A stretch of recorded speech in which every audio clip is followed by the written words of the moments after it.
Pierre Palmade exfiltré en toute discrétion, détail de sa garde à vue très particulière à l'hôpital. L'affaire Pierre Palmade se poursuit. L'artiste est désormais en garde à vue depuis 14 heures hier, dans un autre établissement hospitalier après la grave collision qu'il a provoquée. C'est un nouvel élément qui vient de s'ajouter à l'affaire Pierre Palmade. On en sait désormais plus sur sa garde à vue pour homicide et blessures involontaires d'une durée de 48 heures pour laquelle le corps médical a donné son feu vert. Selon nos informations, l'artiste qui a provoqué un accident grave le 10 février 2023 a été exfiltré par les sous-sols de l'hôpital du Kremlin-Bicêtre, Val-de-Marne. À l'abri des regards et transporté dans celui de Melun, celui-ci était très proche du palais de justice de la ville.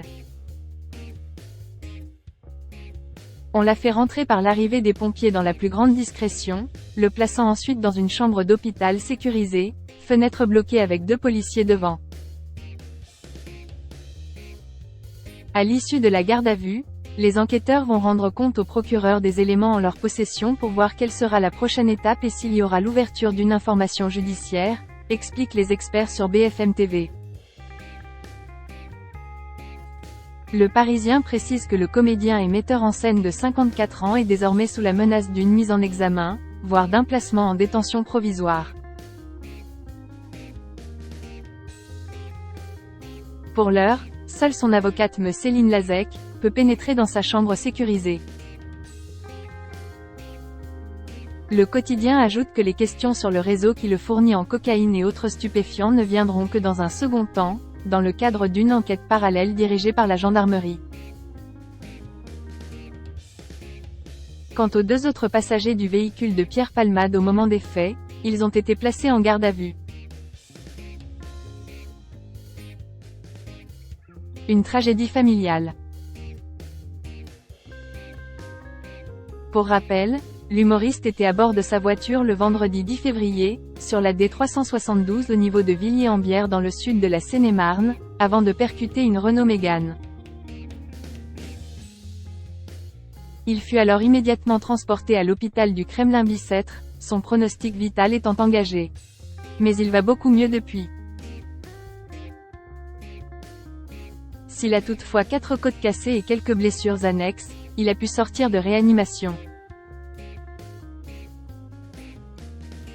Alors qu'il était sous l'emprise de cocaïne au moment de l'accident, il a causé la mort d'un bébé qui se trouvait dans le ventre de sa maman, une jeune femme de 27 ans qui était à bord, en tant que passagère, du véhicule percuté par l'humoriste. C'est une petite fille qu'elle était censée accueillir en mai prochain, avait révélé mardi son avocat Mourad Batik, lors d'une conférence de presse diffusée sur BFM TV. Le petit garçon de 6 ans défiguré.